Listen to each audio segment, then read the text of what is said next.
Long before anyone owned a watch, entire cities marched to the rhythm of a single machine. We are uncovering the secrets of 24 medieval clocks, devices that did far more than tell time. They orchestrated every aspect of daily life, from when markets opened to when the city gates slammed shut.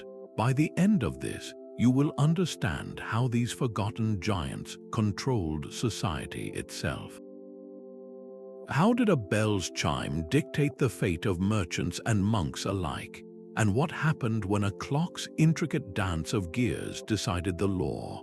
What does our own relationship with time lose when it becomes a private affair instead of a public symphony? That sound was the heartbeat of an entire community. The very first of these revolutionary public timekeepers was not built for a king or an emperor, but for a bustling Italian city. It appeared in the city of Milan in the year 1336, a monumental device high in the tower of the Church of San Gottardo.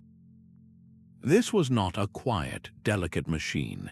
Its purpose was to be heard. A complex arrangement of gears and weights drove a massive hammer that struck a bell, producing a deep, resonant tone that washed over the city's piazzas and narrow streets. For the first time, the hour was not just guessed from the sun's position or called out by a lone watchman. It was announced by an impartial, mechanical voice.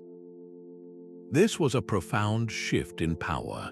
The authority to mark time was moving from the heavens and the monastery into the hands of the city itself. Milan's clock was a declaration. It told the world that this city was modern, organized, and wealthy enough to master time. Soon, that resonant chime became the invisible conductor of daily life, dictating the rhythm of work, prayer, and commerce for everyone within earshot. That mechanical voice from Milan sparked a revolution that echoed across the continent. By the early 15th century, the ambition for public timekeeping had reached breathtaking new heights in the heart of Bohemia. The Prague Orloj, installed on the Old Town Hall in 1410, was a machine of staggering complexity. It was not merely a clock but a full astronomical computer crafted from a maze of gears and dials. Its face was a map of the heavens, charting the sun and moon's journey through the zodiac constellations. It told you not only what hour it was but what part of the celestial day you were living in. Yet its most vital feature for the average person was its commanding bell. When that bell rang out, it was the law. It signaled the official hour, a sound that governed commerce and civic life across the old town. But the Orloj offered more than just orders. On the hour, a small door would fly open, and a procession of the 12 apostles would march past, a mechanical miracle that captivated every onlooker. This was the moment the city held its breath. For a merchant, the last apostle's passing might mean it was time to pack up one set of goods and display another. For a town crier, it was the signal to step forward and deliver a crucial announcement to the gathered crowd. This clock masterfully wove together the cosmic and the commonplace. It made the vast, mysterious movements of the stars directly relevant to the price of bread and the timing of a public meeting. The very design of the Orloj reveals a profound medieval belief that human society should move in harmony with the heavens. This was a machine that embodied the union of science and civic duty, setting a powerful example for every major city that aspired to control its own rhythm. While Prague's Orloj dazzled the public square, a quieter but equally profound kind of timekeeping was taking root within the sacred walls of England's Wells Cathedral. Here, a clock built around 1392 served a higher master. Its face, a 24-hour dial accompanied by a complex astronomical model, was a marvel of medieval engineering. Yet its most unforgettable feature was a lone external figure named Jack Blandifer. this mechanical man performed a curious dance, striking 2 bells with his heels and a third with a hammer in his hands. Each movement was a precise, automated act of devotion. The clock's primary purpose was not civic law, but divine order. It existed to regulate the 7 daily canonical hours of prayer, the sacred rhythm that structured life for the cathedral clergy from the pre-dawn service of matins to the final prayers of compline at night. But the sound of Jack Blandifer's bells did not stop at the monastery walls. It spilled out over the entire town, becoming the official timetable for everyone living in the cathedral's shadow. For a baker, the call to vespers might signal the final proving of the dough. For a farmer bringing goods to market, the ringing for sext could mean it was time to pause for a midday meal. This clock was a spiritual conductor, using its audible chimes to weave the entire community, monks and laypeople alike, into a single tapestry of disciplined prayer and work. It ensured the town did not just live by the clock, but in a state of grace, its daily life elevated and sanctified by the relentless, mechanical call to prayer. But the sacred rhythm of Wells was just one side of the timekeeping coin.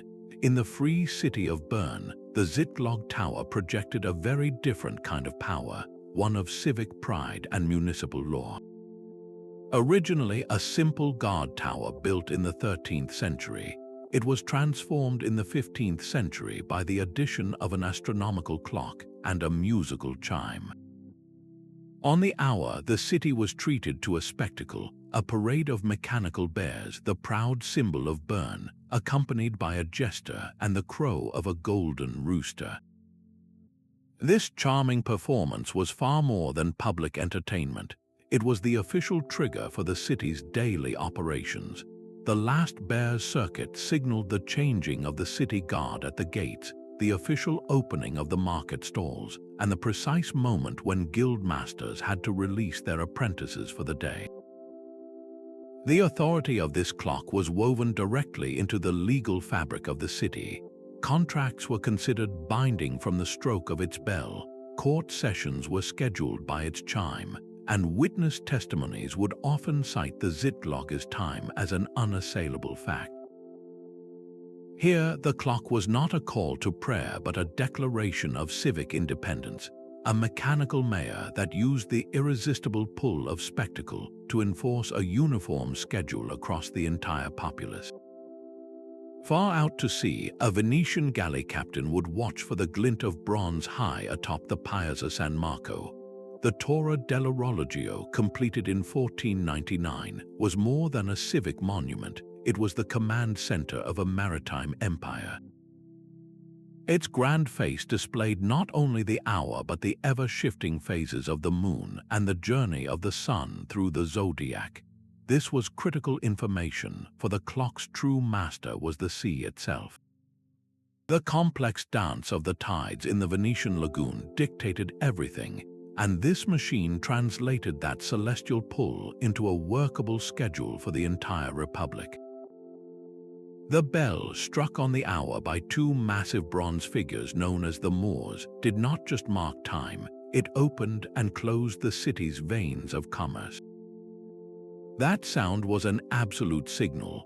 For the dockworker, it meant the tide was now high enough to begin unloading a ship's precious cargo of spices and silk. For the merchant in his counting house, it signaled the final opportunity to get a bill of sale to the port authority before the gates were secured. The clock turned the unpredictable chaos of the ocean into a disciplined, mechanical rhythm. It allowed Venice to treat the sea not as a wild frontier, but as a scheduled resource, its ebb and flow mastered by a symphony of gears and weights. The entire wealth of the Republic flowed in and out on the precise, ringing command of those two bronze giants. High above the bustling market square in Dijon, a man of hammered copper has been striking a bell for over 600 years. This is Jaquemart, the heart of the city's famous clock, and his story begins not with peaceful creation but with conquest. In the year 1383, Duke Philip the Bold of Burgundy returned from a victorious battle at Courtrai, bringing back a magnificent clock as his war prize. He installed this mechanical marvel on the tower of the Church of Notre Dame, transforming a symbol of military triumph into the new pulse of his capital. Jaquemart was not alone for long. He was eventually given a mechanical wife, a son, and finally a daughter, creating an entire automated family whose sole purpose was to ring the hours. Their coordinated strikes created a complex auditory signal that everyone in the city learned to understand. The sound of 2 bells might signal the midday meal break, while 4 bells ringing in sequence could mark the final call for merchants to close their stalls. This constant, rhythmic chiming imposed the strict, disciplined schedule of a monastery onto the entire secular population. For a blacksmith at his forge, the bells dictated when to bank the fires for the night. For the tavern keeper, they signaled the last legal call for ale before the evening curfew. The clock's authority was absolute, and its origin as a spoil of war was a constant, silent reminder of the Duke's power. He had not just captured a machine, he had captured time itself and gifted its control to his city, weaving every citizen into a single, efficient, and orderly tapestry of daily life. The rhythm was monastic, but the goal was pure civic control, proving that the chime of a bell could be as powerful a tool for governance as any army. The chimes of the Great Peter Bell did not distinguish between prayer and profit. Inside Exeter Cathedral, a clock built in the 15th century ticks on, one of the oldest working mechanical clocks in the world. Its face is a window into a medieval mind, a 24-hour dial set within a model of the universe that places the earth firmly at its center. For the clergy within the cathedral walls, this machine was a spiritual guide.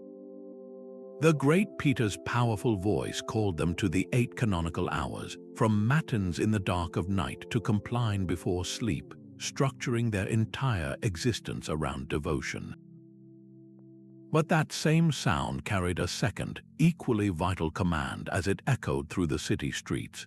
For the gatekeeper at the city walls, the bell's deep tone was the signal to heave the massive wooden gates shut, securing the city for the night. For the butcher and the baker in the market square, its ring was the official starting pistol for the day's trade, the moment they could legally set out their wares and begin selling. This single clock was the ultimate mediator.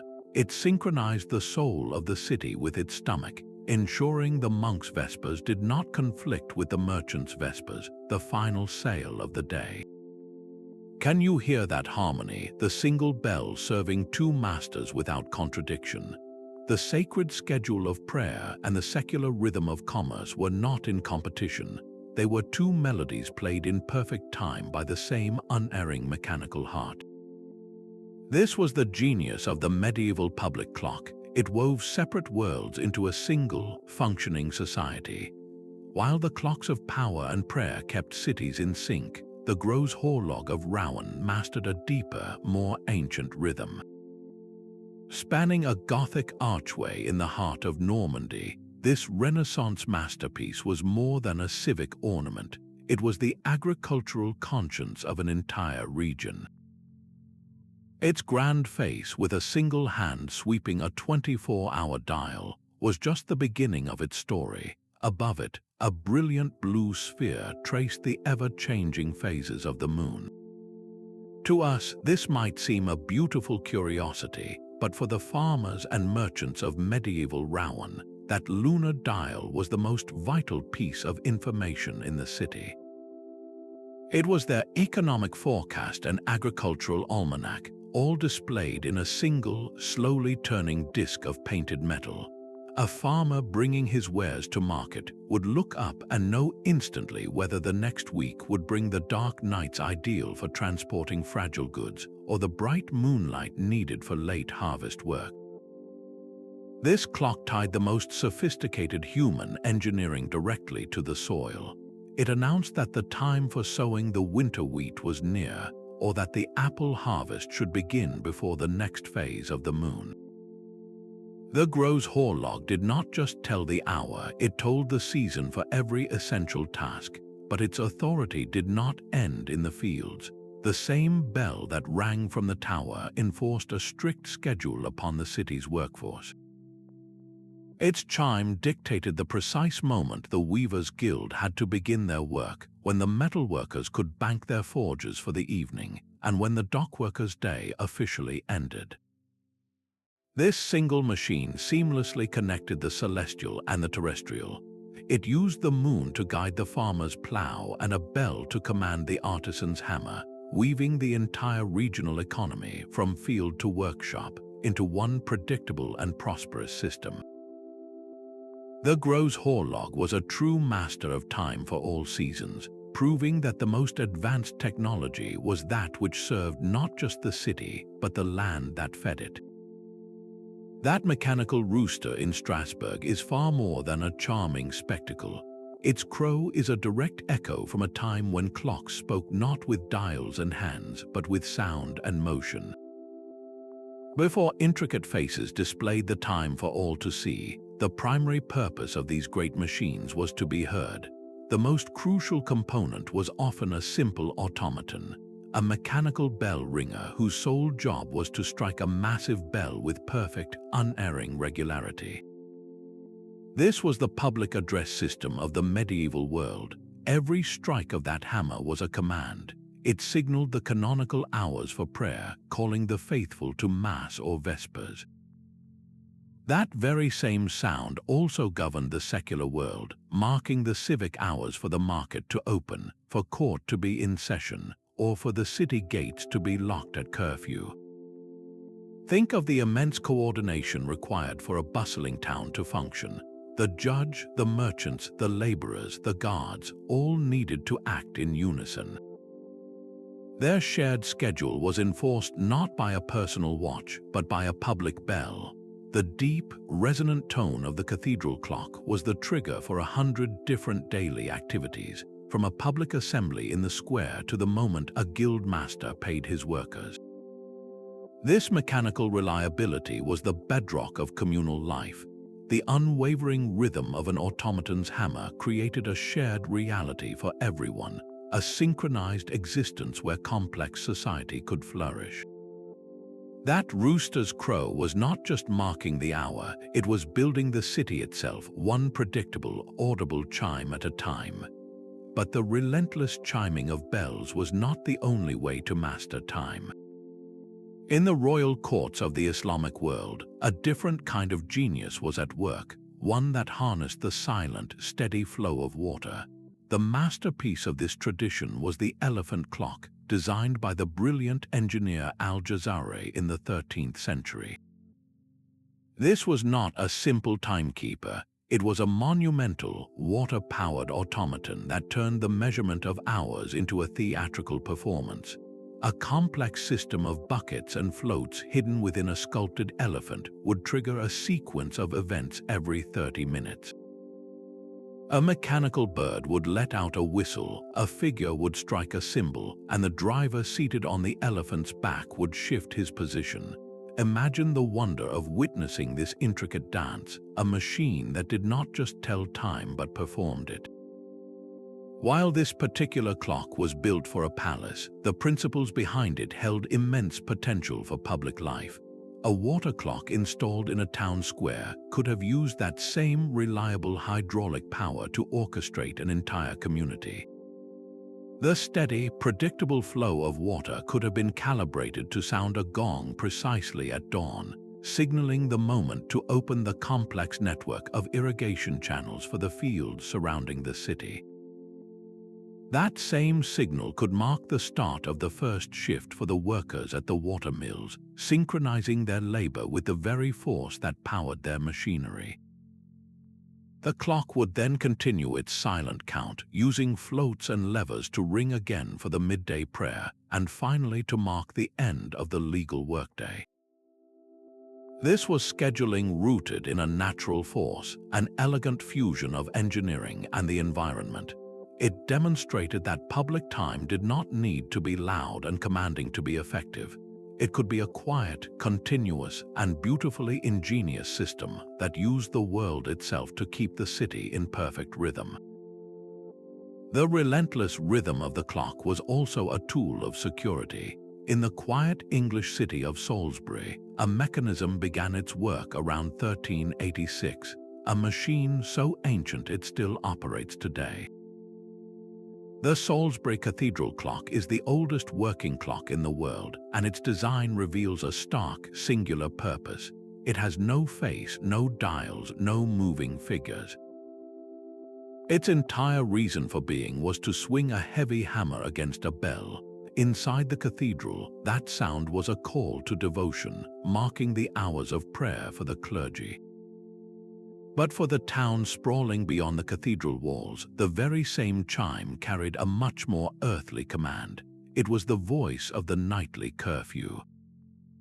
As the last note echoed through the streets, a strict sequence of events was set in motion. The massive, iron-reinforced city gates would swing shut and be locked with a heavy bar. On every hearth, cooking fires had to be banked or covered with a metal cap to prevent a conflagration in the tightly packed wooden city. For the citizens themselves, the bell was a final warning. The time for business and socializing was over. You were expected to be inside your own home. This was not a suggestion, it was the law. A lone watchman patrolling an empty street after the curfew bell would demand to know your business, and a poor answer could mean a night in the stocks. This single, faceless clock was the ultimate enforcer of order. It used the impartial authority of a machine to protect an entire community from the perceived chaos of the night, proving that the most important time it told was not the hour, but the moment the city went to sleep. In the bustling German city of Münster, time was not just a schedule, it was a contract. High within the cathedral, the St. Pauli Dom clock, completed in 1542, was a masterpiece of gears and astronomy, but its most vital function was heard, not seen. Its chimes were the official, unarguable standard for the powerful guilds that formed the city's economic spine. This clock was the ultimate regulator of labor. A specific sequence of 3 bells might command the weavers to begin threading their looms at first light. A different, 2-tone chime could signal to the stonemasons that it was time to set down their tools for the midday meal. And a long, single toll from the cathedral tower was the absolute deadline for merchants to conclude their trading in the square. Before this clock, disputes over the workday were common. Did the weavers stop too early, delaying the dyers? Did the metalworkers start too late, holding up the armorers? The cathedral clock erased all such arguments. It provided a single, impartial authority that every guild was bound to respect.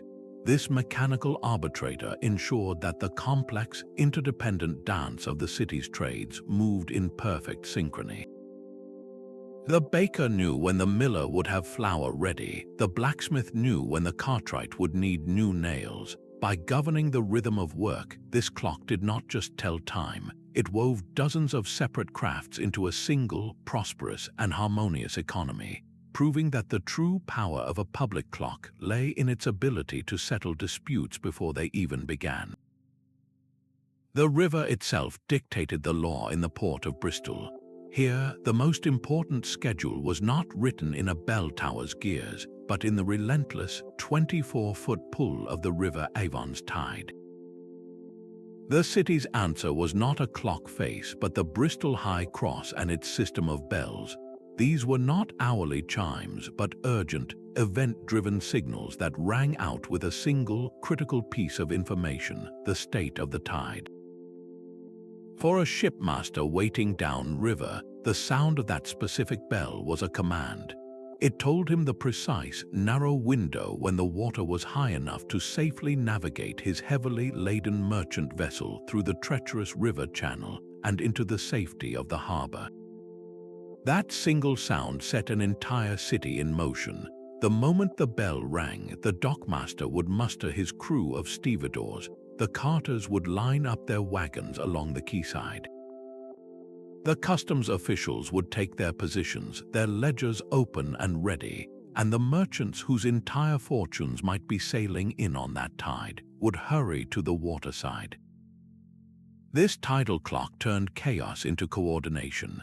The unpredictable, raw power of the ocean was distilled into an audible signal that synchronized the labor of thousands. A ship's arrival was no longer a guessing game, it was a scheduled civic event. The entire maritime economy, from the sailor to the warehouseman, moved to the rhythm of the water, their collective effort triggered by the one bell that mattered most. Every bell in the city had a purpose, but in Lübeck, some could mean the difference between prosperity and ash. The great clock of St. Mary's Church, the Marienkirche, was the heartbeat of this powerful Hanseatic trading hub. Its chimes did more than call merchants to the exchange or the pious to prayer. They were woven into the city's very survival. A team of night watchmen, their eyes scanning the dark rooftops, moved in a precise patrol pattern synchronized by the clock's regular, steady tolling.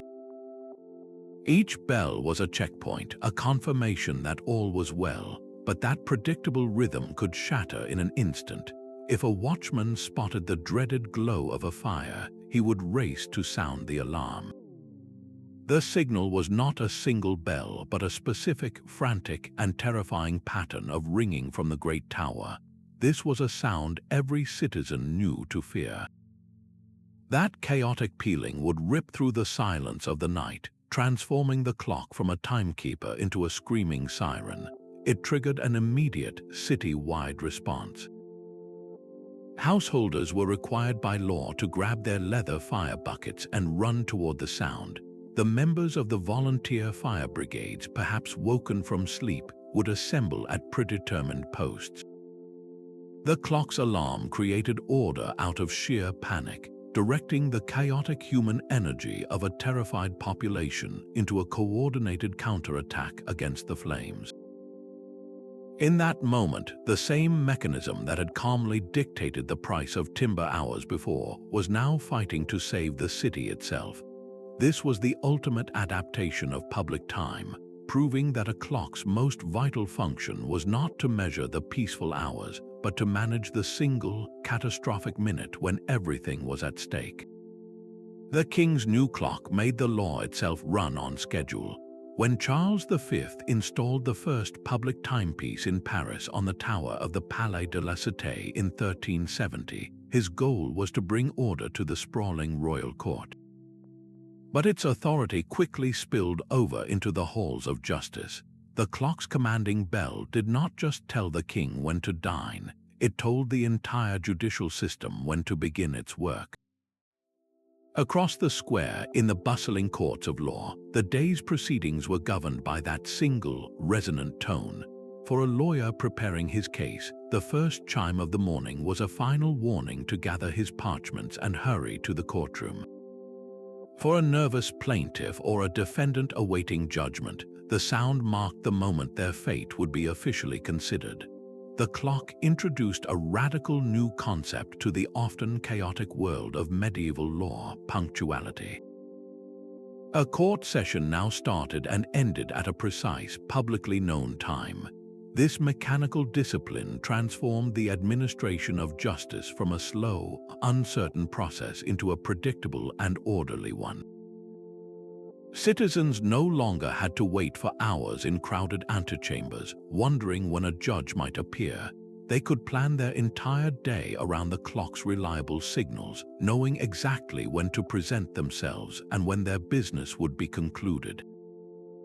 This was more than just convenience, it was a revolution in fairness.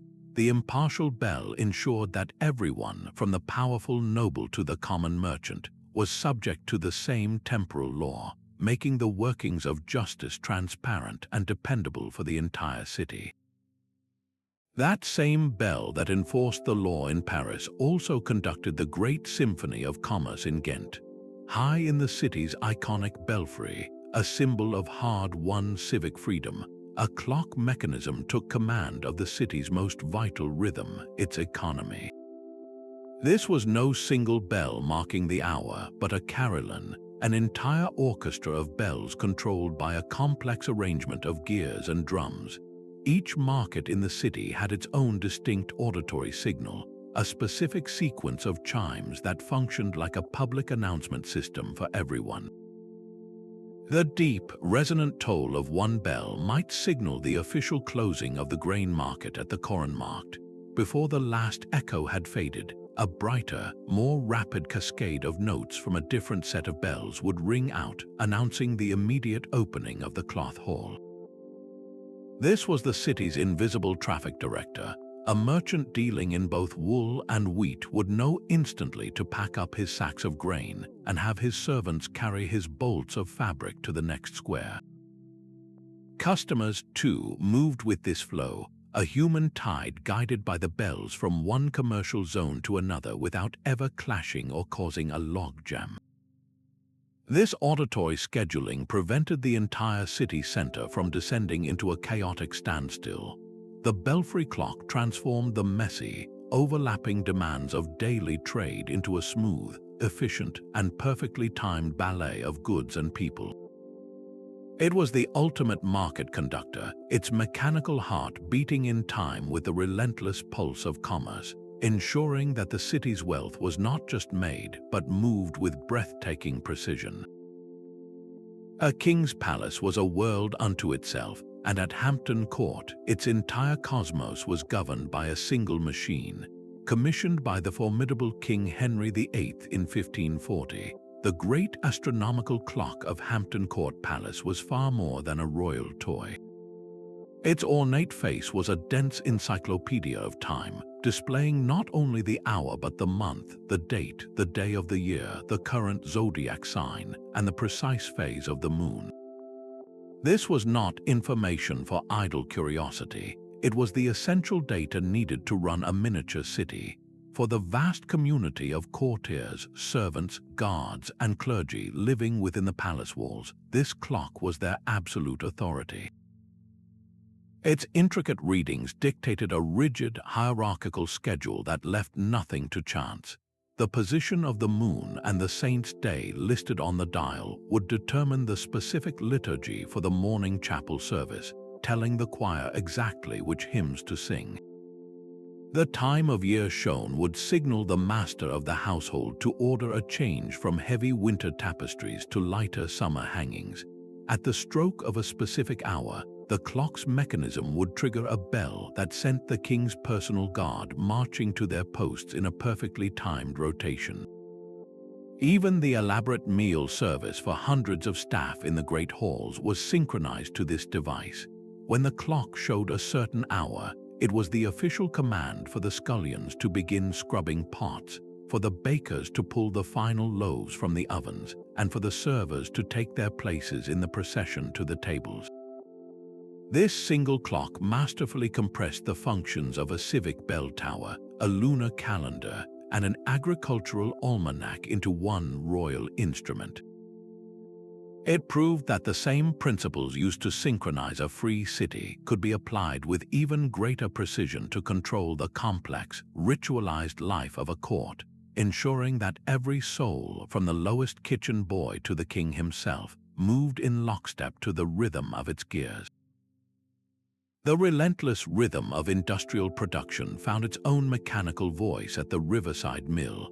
In countless towns, the same water wheel that ground the community's grain was harnessed to power a simple yet brilliant regulator clock. This was not a device for telling the hour of the day, but for managing the hour's work. A series of wooden gears driven directly by the water wheel's steady rotation would slowly turn. At a precise point in its cycle, a protruding cam would catch a lever, releasing a weight that struck a single, clear bell. That sound was the pulse of the local economy.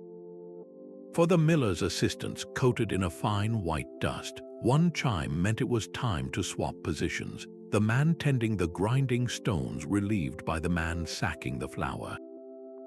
2 chimes in quick succession signaled that a batch of wheat had been fully processed and the hopper needed refilling.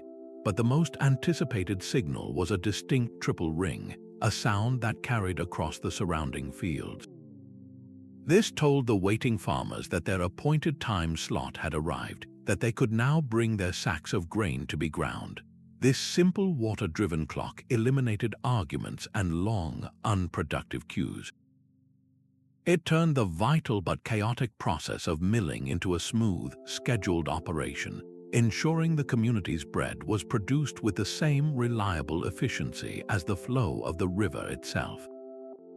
Amid all these whirring gears and ringing bells, time could also be measured by the soft, silent drip of wax.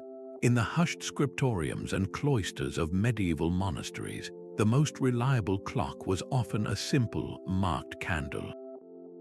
This was not a machine of brass and iron, but a device of fire and patience.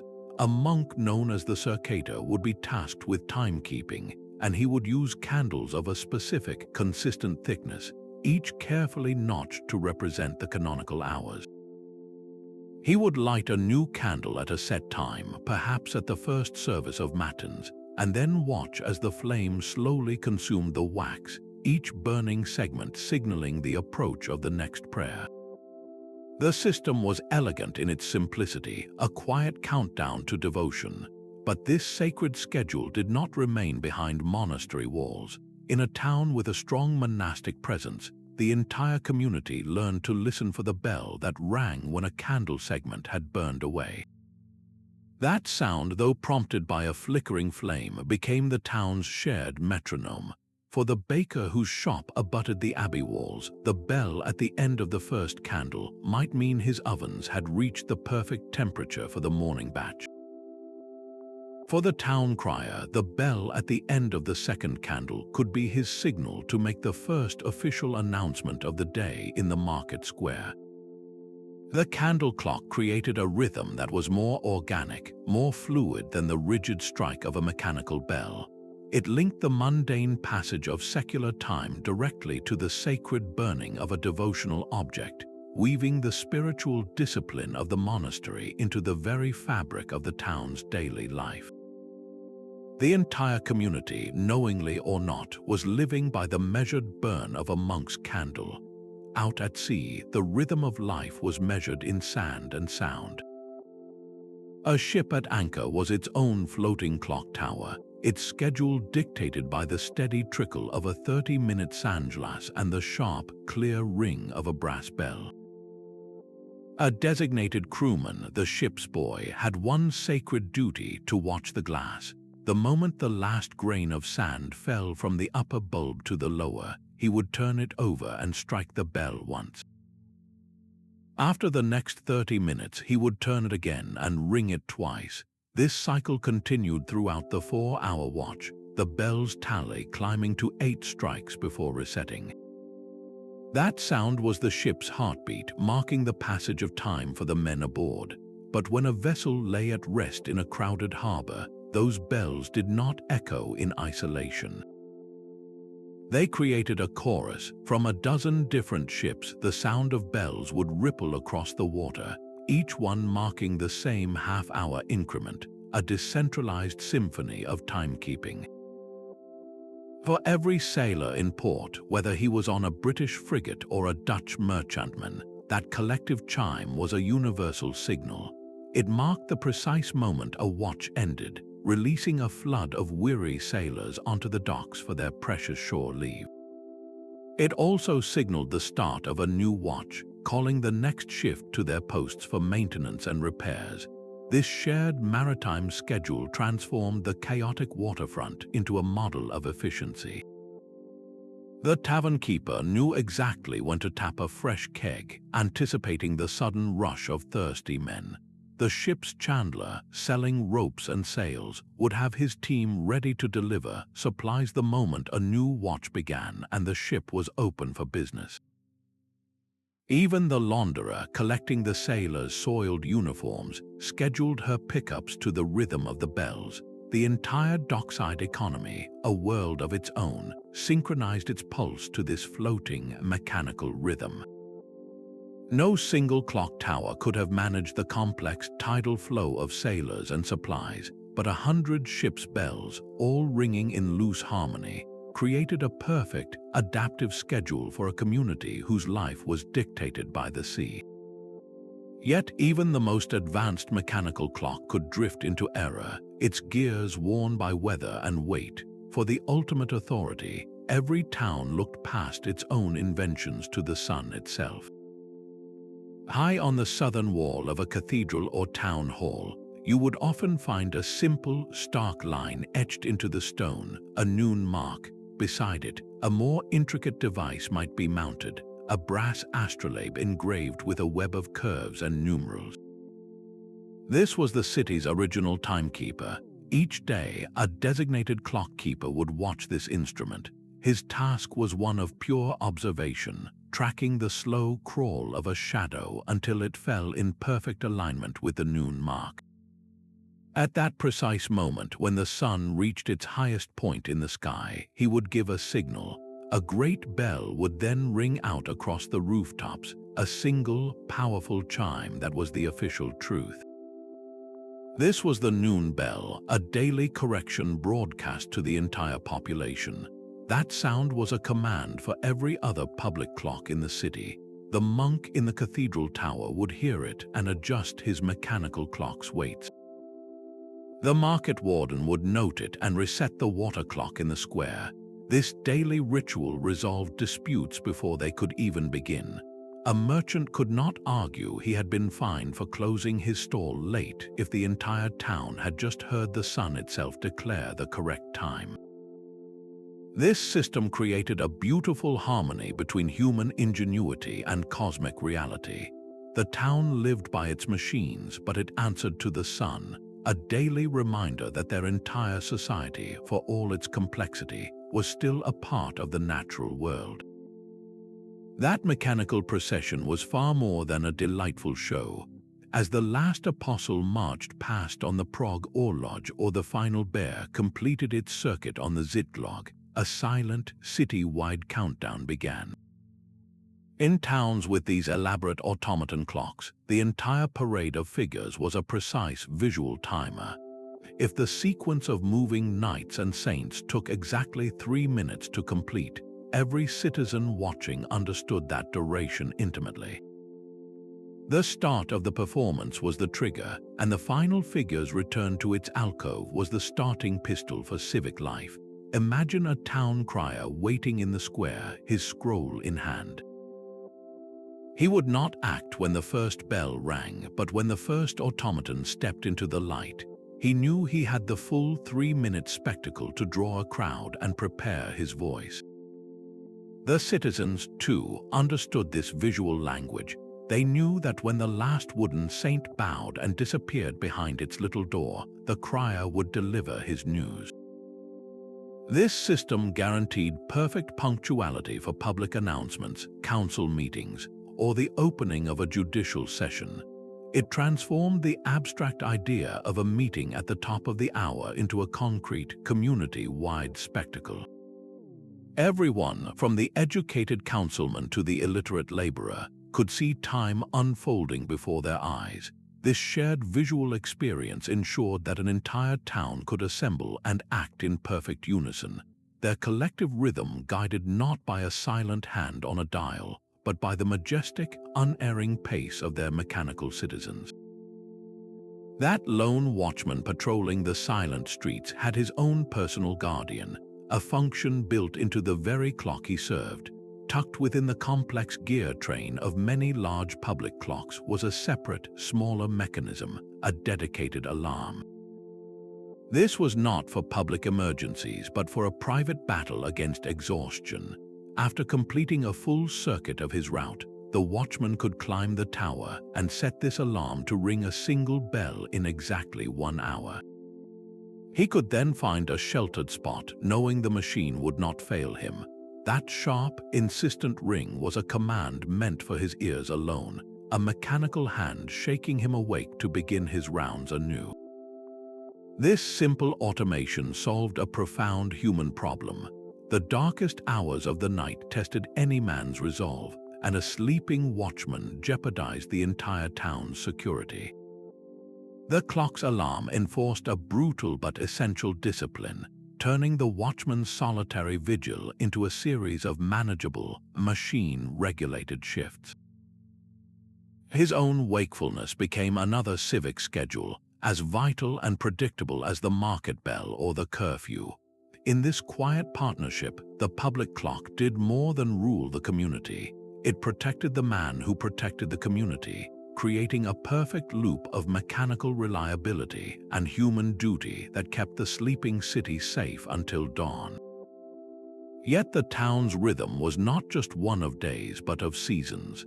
The most sophisticated clocks did more than count hours. They tracked the entire year on their intricate faces. These calendrical clocks, with their perpetual calendars and zodiac wheels, were the long-term planners of the medieval world. They displayed the exact date, the day of the week, and the sun's slow journey through the constellations. This was not esoteric knowledge. It was the essential data that governed the annual cycle of life itself. A merchant gazing up at such a clock in late September would see the sun's symbol entering the sign of Libra. This was his signal. The Michaelmas fair was just days away, and he needed to finalize his stock of woolens and arrange for transport. For a farmer, the clock's steady advance toward a specific saint's day meant it was time to drive his fattest pigs to market for the Christmas feast. The entire economic and religious calendar was encoded in those moving dials. The clock transformed from a daily taskmaster into a communal almanac, its face announcing the approach of Lent and the required fast, or the imminent joy of Easter and its accompanying celebrations. This allowed for coordinated preparation on a massive scale. The butcher knew when to salt his hams, the baker when to stock extra grain for holiday bread, and the tailor when to have his finest robes ready for the noble families attending the fair. This mechanical foresight wove the sporadic, intense pulses of feast days and markets into a predictable and manageable rhythm. It ensured the town did not just live day to day, but moved in a grand, annual dance, its steps guided by the unerring turn of the celestial clock. This final clock was a map of the entire cosmos. Known as the world clock or the Mappa Mundi clock, these were the pinnacle of medieval engineering and ideology. They were not built for mere accuracy, but to present a complete picture of the universe. Their faces were crowded with symbolism, depicting the known planets, the fixed stars, and the Earth itself, all rotating in perfect, gear-driven harmony.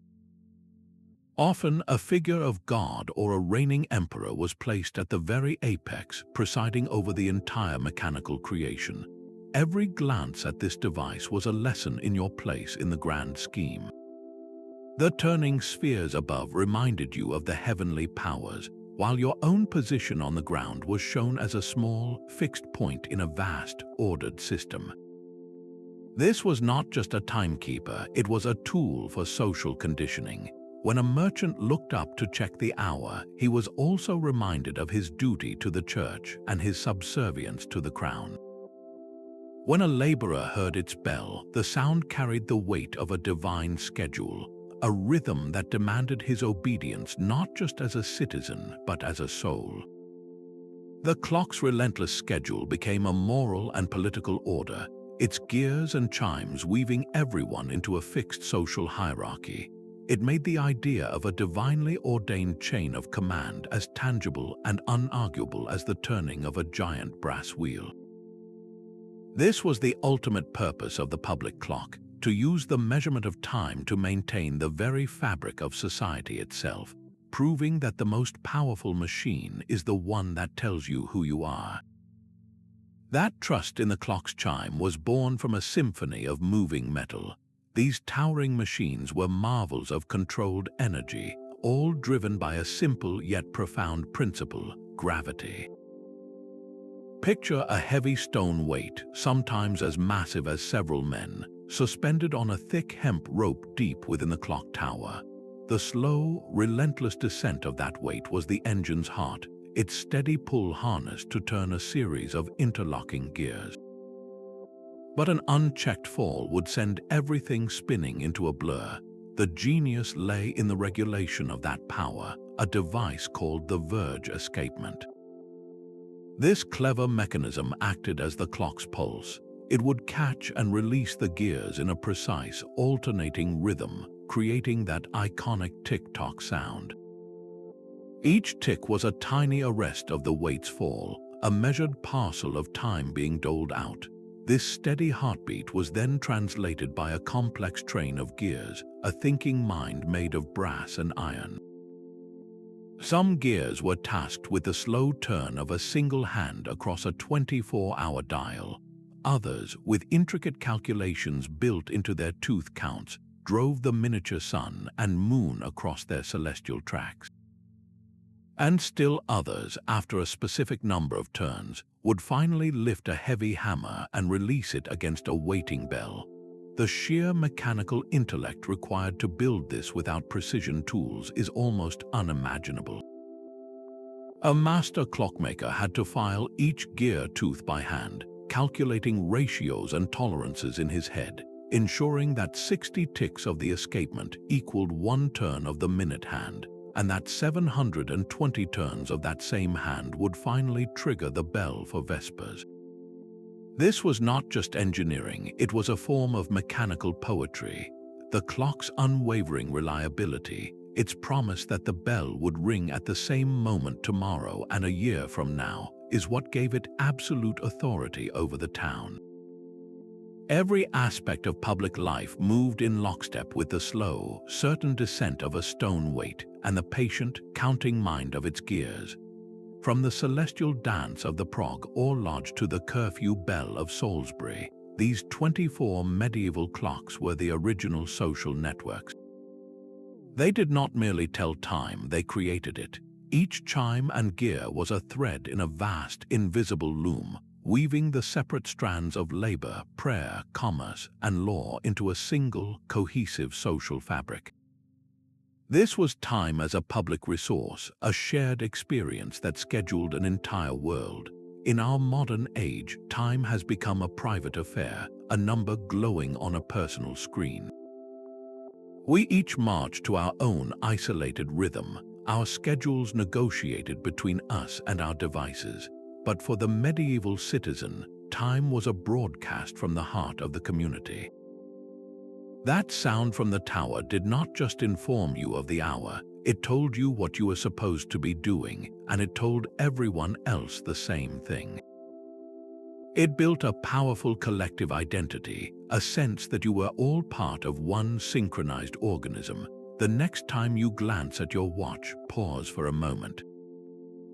Remember the era when time was not a solitary number, but a resonant chime that commanded a city, a bell that scheduled an entire world. If you found this journey into the heart of medieval time fascinating, please subscribe for more deep dives into the forgotten workings of history. Let us know in the comments which of these amazing clocks you would most like to see.